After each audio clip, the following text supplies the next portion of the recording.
प्रिय मित्रों, आपके मनचाहे शुभ संदेश चैनल पर और आपके ही प्रार्थना के समय में हार्दिक स्वागत और मेरा प्यार भरा शालोम। परमेश्वर के नाम का धन्यवाद हो कि हम इस महीने में चल पड़े हैं और 2 हफ्ते से ज़्यादा बीत गए हैं। कैसे समय निकला हमें पता भी नहीं पड़ा, लेकिन हमें एक बात ज़रूर मालूम है कि प्रभु ने हमारी मदद और सहायता की। हमारी सुरक्षा उनके हाथों में है और उन्होंने सही सलामती से ये दिन हमें इधर तक लेके आए। इसके लिए हम उनके नाम का धन्यवाद देते हैं और हमें मालूम है कि आगे भी परमेश्वर हमारे साथ रहेगा।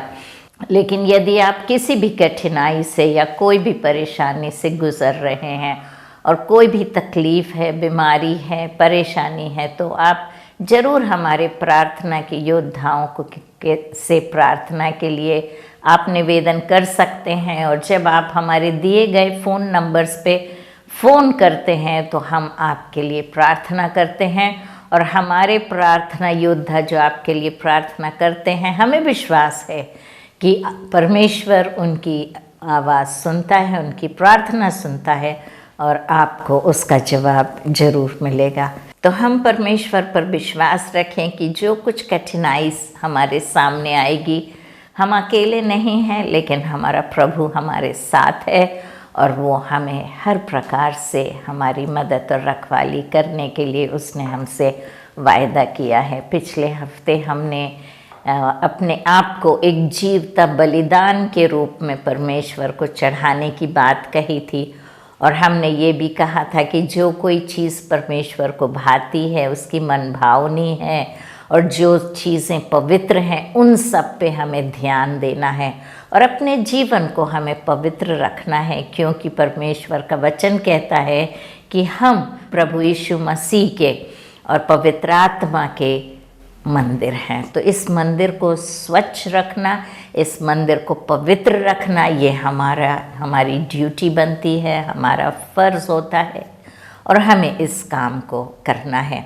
हम लूका रचित सुसमाचार कर रहे थे इसके पहले और हम उसे आगे बढ़ाएंगे और हम देखेंगे कि परमेश्वर का वचन क्या कहता है। हम जो बात देख रहे हैं वो प्रभु यीशु मसीह की अद्वितीयता के विषय में हम बात कर रहे हैं कि प्रभु यीशु मसीह अद्वितीय है, वो अलग है, वो दूसरों के समान नहीं है, वो अकेला खड़ा रहता है, हर एक से अलग, हर एक से परे, और उसके समान ना कोई रहा है, ना है और ना आगे कोई होगा, क्योंकि परमेश्वर की ओर से आया हुआ उनका पुत्र जिसने लोगों के पापों के लिए अपने प्राण दिए, एकमात्र उद्धारकर्ता इस संसार का।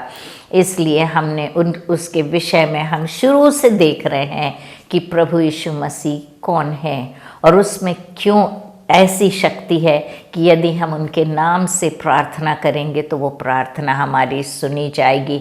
हमने कई भविष्यवाणियों को परखा, देखा कि प्रभु यीशु मसीह के विषय में कितनी भविष्यवाणियाँ दी गई थी। और पिछले हफ्ते हमने देखा था कि शिमोन जो मंदिर में रहता था, जब उसने प्रभु यीशु मसीह को एक बालक के रूप में जब उसे समर्पण करने के लिए वो लोग आए थे, उसके मरियम और यूसुफ, तब उसने उस बच्चे को लेकर परमेश्वर के नाम का धन्यवाद किया था और कहा था, परमेश्वर तूने मुझसे वायदा किया था कि जब तक मैं मुक्तिदाता को ना देख लूं तब तक मैं मौत को नहीं देखूंगा, मृत्यु को नहीं देखूंगा। और अब मैंने तेरे इस बालक को देख लिया है, मुक्तिदाता के दर्शन मुझे हो गए हैं और अब मैं आराम से अपनी मृत्यु के लिए अब मैं तैयार हूँ, मरने के लिए अब मैं तैयार हूँ। तो मित्रों, एक छोटे बालक के विषय में कोई भी ऐसी बातें नहीं करता, खास तौर पर एक बुजुर्ग जो मंदिर में सेवकाई करता है, जो एक भविष्यवक्ता की नाई जीता है, वो इस प्रकार से किसी भी बच्चे को लेकर इस प्रकार से बातें नहीं करता। तो ये सब चीज़ें उसके पैदा होने के पहले, उसके पैदा होने के विषय में, उसके पैदा होने के बाद, ये सारी बातों पर जब हम ध्यान देते हैं तो हमें मालूम पड़ता है कि ये सामान्य बालक नहीं है, ये बालक अलग है। आगे हम देखते हैं शिमोन ने उस बच्चे को लिया, उसे आशीष दी। और उसके बाद हम देखते हैं जब उसने वो बच्चे को माता को सौंपते हुए कहा कि जिसके विरोध में उसने मरियम को दे के कहा कि वरन तेरा प्राण भी तलवार से वार पार छिद जाएगा, इससे बहुत हृदयों के विचार प्रकट होंगे। तो ये उसकी मौत के विषय में था कि जैसे प्रभु यीशु मसीह की मौत होगी वो इतनी भयंकर होगी कि ऐसा लगेगा माँ को कि उसके हृदय में एक तलवार छिद गई है। और बच्चा जब होता है तो हम इस प्रकार की बातें नहीं करते हैं कि ये बच्चा मरेगा, हम जीने की बात करते हैं। लेकिन प्रभु यीशु मसीह जब छोटा सा बालक था तभी उसकी मृत्यु के बारे में यहाँ हम वर्णन देखते हैं। उसके आगे हम देखते हैं कि हन्ना गवाही देती है। आशेर के गोत्र में से हन्ना नामक फनुएल की बेटी एक भविष्यवक्तिन थी। वह बहुत बूढ़ी थी और विवाह होने के बाद 7 वर्ष अपने पति के साथ रह पाई थी। तो हन्ना जो थी वो एक विधवा थी और ये विधवा सिर्फ 7 वर्ष का इसने वैवाहिक जीवन देखा था। और उस समय काफ़ी छुटपन में ही, मतलब ज़्यादा बड़े होने नहीं देते थे, बाल्यावस्था में ही लड़कियों की शादी हो जाती थी। तो छुटपन में ही शादी हो गई होगी, ज़्यादा बड़ी नहीं हो गई लड़की शादी के समय। और जब वो 7 साल उसके विवाह के बीते उसका पति मर गया और लिखा है कि उसके बाद वो अकेली, वह 84 वर्ष से विधवा थी। तो 7 साल वैवाहिक जीवन, 84 वर्ष उसके विधवा का जीवन, तो 84 में 7 यदि हम जोड़ेंगे तो 51 होता है। 91 ईयर्स। और अगर उसकी शादी 9 साल में हुई होगी या 10 साल या 12 साल में हुई होगी तो ये 100 साल से भी अधिक बूढ़ी थी। तो इतने सालों का अनुभव, इतने सालों से परमेश्वर की सन्निधि में, और भविष्यवक्तिनी थी ये, परमेश्वर की सन्निधि में अपना समय बिताती थी। 84 वर्ष से अपनी जवानी, पूरी जवानी उसने परमेश्वर की सेवकाई में बिताई, परमेश्वर के बहुत करीब थी।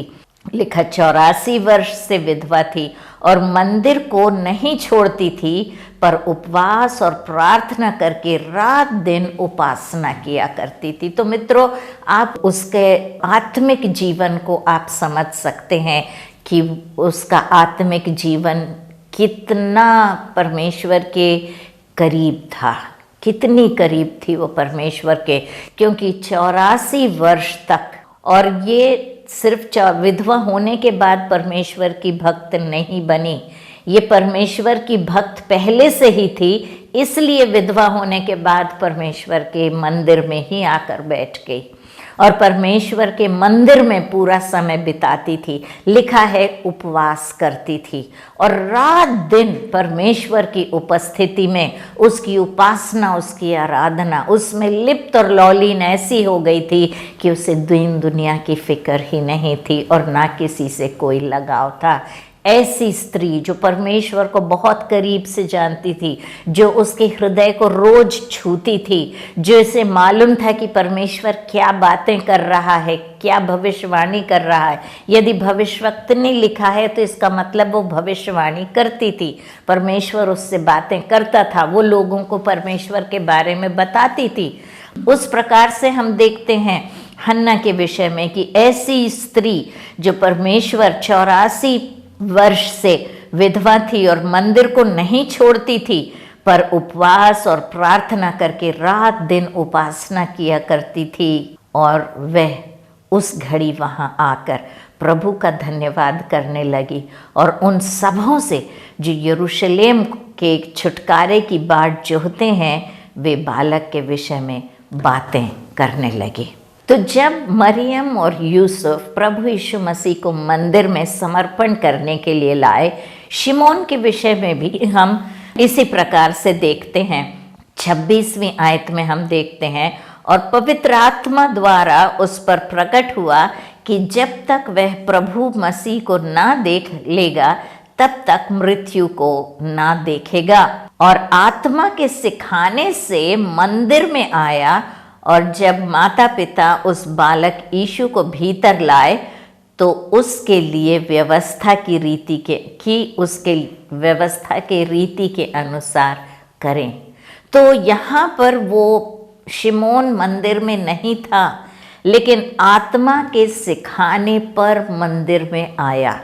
तो ये एक कोइंसिडेंस नहीं था, इत्तेफाक नहीं था कि शिमोन वहाँ था और प्रभु यीशु मसीह को समर्पण करने लाए। नहीं, उसे परमेश्वर की आत्मा ने सिखाया और कहा अभी तू जा मंदिर में, और वो मंदिर में आया।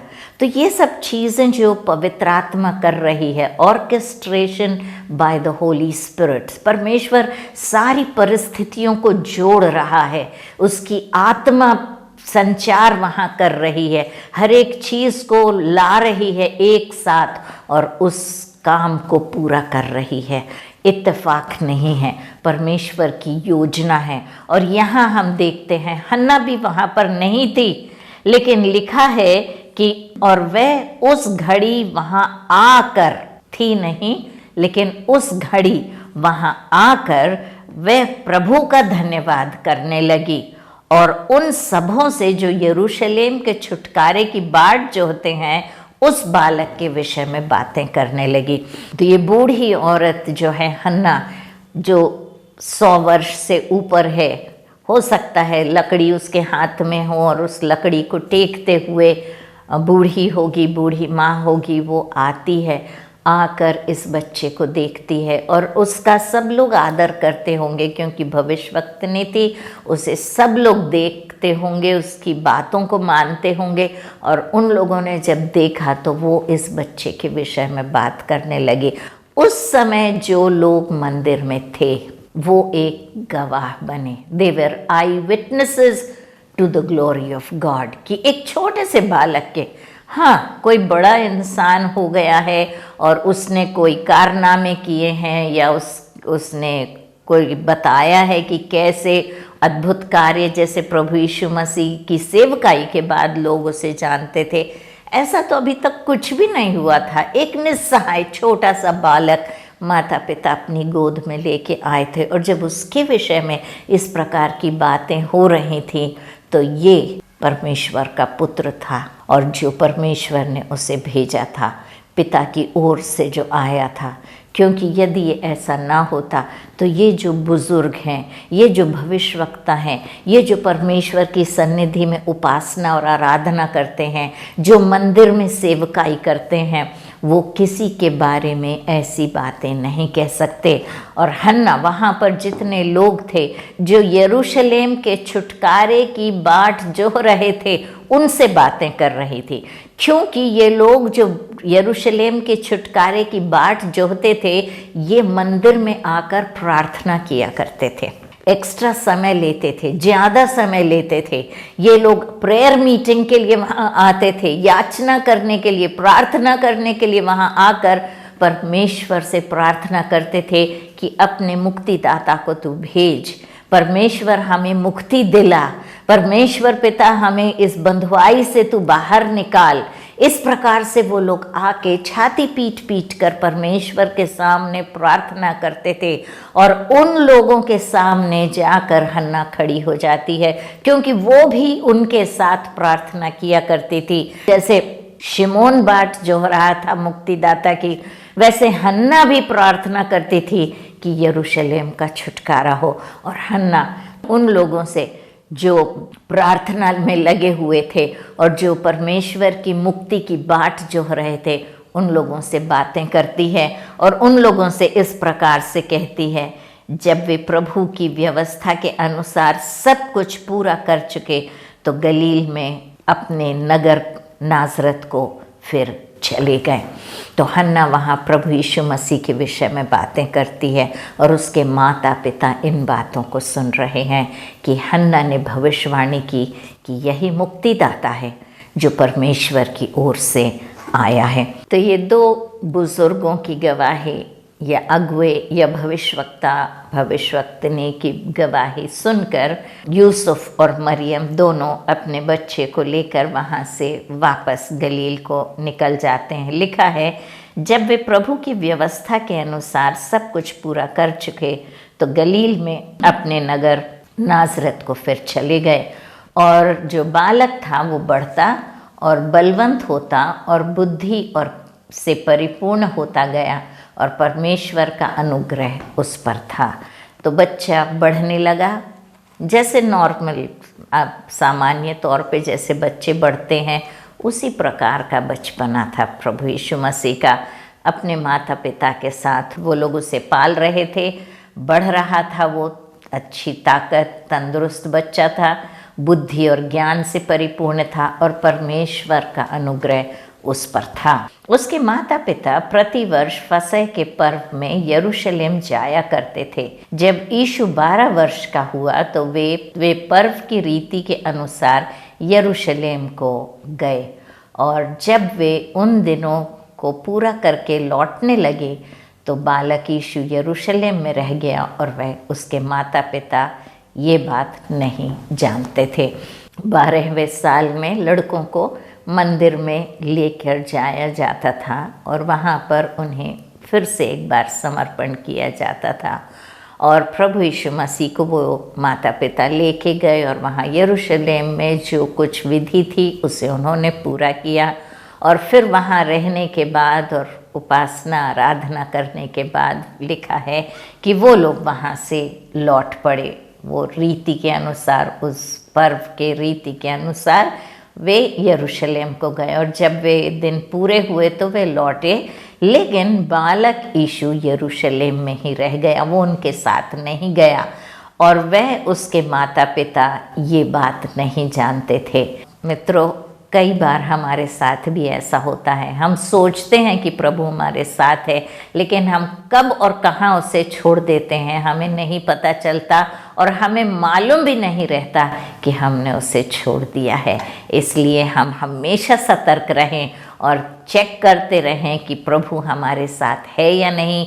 वो तो रहता है, लेकिन हम कभी कभी उसे छोड़कर आगे निकल जाते हैं। वे यह समझकर कि वह अन्य यात्रियों के साथ होगा, एक दिन का पड़ाव निकल गया और उसे अपने कुटुंबियों और जान पहचान वालों के पास वो ढूंढने लगे। तो एक दिन तो उन्होंने सोचा कि वो दोस्तों के साथ खेलता कूदता यहाँ वहाँ, 12 साल का लड़का था, किसी न किसी के साथ होगा और सब लोग चल पड़े हैं और वो भी उनके साथ होगा। लेकिन एक दिन पूरा जब हो गया और शाम को भी वो लौट के उनके पास जब नहीं आया, तब वो उसे ढूंढने लगे और पूछने लगे अपने दोस्तों से, अपने मित्रों से और कुटुंबियों से कि क्या प्रभु यीशु मसीह उनके साथ है या था। और जब वो पूछने लगे पर जब नहीं मिला तो ढूंढते ढूंढते यरूशलेम को फिर लौट गए। तो जहाँ हम छोड़ते हैं उसे, हमें वापस वहाँ जाना पड़ता है। तो हम उसे छोड़े नहीं, क्योंकि यदि हम उसे छोड़कर कहीं चले जाएंगे तो वो वापस हमसे आके जहाँ हम पहुँचे वहाँ नहीं मिलेगा, लेकिन हमको वापस उसके पास जाना पड़ेगा और फिर वहाँ से यात्रा को फिर से आरंभ करना पड़ेगा। इसलिए हम सदा उसमें लिपटे रहें। लिखा हमने सुना था, लिखा है, मैं दाखलता हूँ और तुम मेरी डाली हो, और यदि तुम मुझ में लगे रहोगे तो तुम फल लाओगे। तो हम सदा उसमें लगे रहें, उसे ना कभी छोड़ें और ना कभी उससे दूर हों। फिर यहाँ पर वो ढूंढते ढूंढते यरूशलेम को फिर से पहुँचे और 3 दिन के बाद उन्होंने उसे मंदिर में उपदेशकों के बीच में बैठे और उनकी सुनते और उनसे प्रश्न करते हुए पाया। तो यहाँ हम प्रभु यीशु मसीह को देखते हैं कि 12 साल की उम्र में वो मंदिर में बैठा हुआ, जो बड़े अगुए हैं, उपदेशक हैं, उनके साथ बैठ के उसकी वार्तालाप चल रही है। लिखा है कि वो 3 दिन के बाद जब उन्होंने उसे देखा तो उपदेशकों के बीच में बैठा था एक 12 साल का लड़का, और वह उनसे बातें सुन रहा और उनसे प्रश्न पूछ रहा और वो उसका जवाब उसे दे रहे हैं। और जितने उसकी सुन रहे थे वे सब उसकी समझ और उसके उत्तरों से चकित थे। तब वे उसे देखकर चकित हुए और उसकी माता ने उससे कहा, हे पुत्र। तो जो लोग वहाँ बैठे थे और उसकी बातें सुन रहे थे, ना सिर्फ वो प्रश्न कर रहा था लेकिन जवाब भी दे रहा था। उसकी समझ से वो सारे लोग चकित थे। तो मित्रों, हम देखते हैं कि प्रभु यीशु मसीह जैसे बढ़ता जा रहा है, परमेश्वर का अनुग्रह उस पर है, परमेश्वर की आत्मा का कार्य उसके द्वारा हो रहा है। एक 12 साल का लड़का उपदेशकों और बड़े अगुओं के बीच में बैठ के प्रश्नोत्तर उसका चल रहा है, एक सेशन चला रहा है। और वहाँ पर वो लोग लिखा है, आश्चर्यचकित रह गए कि इस लड़के में इतनी समझ, इतनी बुद्धि कहाँ से आई। तब उसकी माँ उसे देख के कहती, हे पुत्र, तूने हमारे साथ ऐसा व्यवहार क्यों किया? देख, तेरा पिता और मैं कुढ़ते हुए तुझे ढूंढते थे।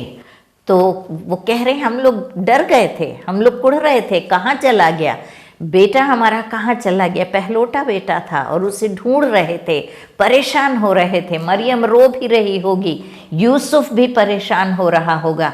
तो कहते कि ऐसे चुपचाप तू क्यों रह गया, हमसे तूने क्यों नहीं बताया? तब उसने उनसे कहा, तुम मुझे क्यों ढूंढते थे? क्या नहीं जानते कि मुझे अपने पिता के भवन में होना अवश्य है? परंतु जो बातें उसने उनसे कही उन्होंने उसे नहीं समझा। तो यहाँ प्रभु यीशु मसीह अपने माता पिता से कह रहे, क्यों तुम मुझे ढूंढ रहे थे? तुम्हें नहीं मालूम क्या कि मुझे अपने पिता के भवन में होना जरूरी है?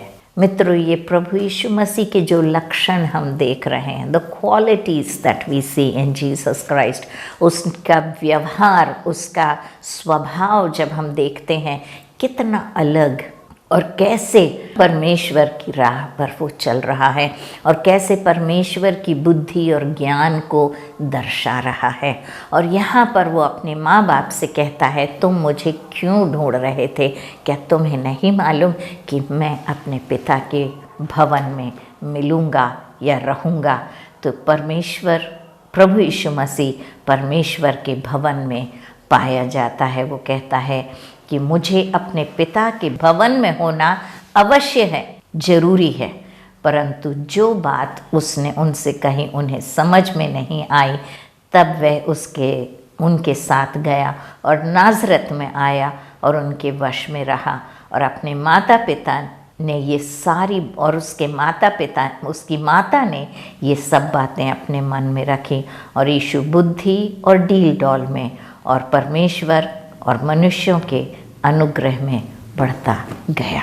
तो ये सब बातें मरियम अपने हृदय में रखकर बचपन से, जब पैदा हुआ था तब, जब 3 मजूसी आए थे, जब गरड़िए आए थे और जब हेरोद सारे बच्चों को मारना चाहता था, ये सब बातें, और जो जिब्राइल ने आके मरियम को बताया था कि तू कुंवारी है लेकिन तू गर्भ धारण करेगी, ये सब बातें मरियम अपने हृदय में रखे हुए उन पर विचार करती थी।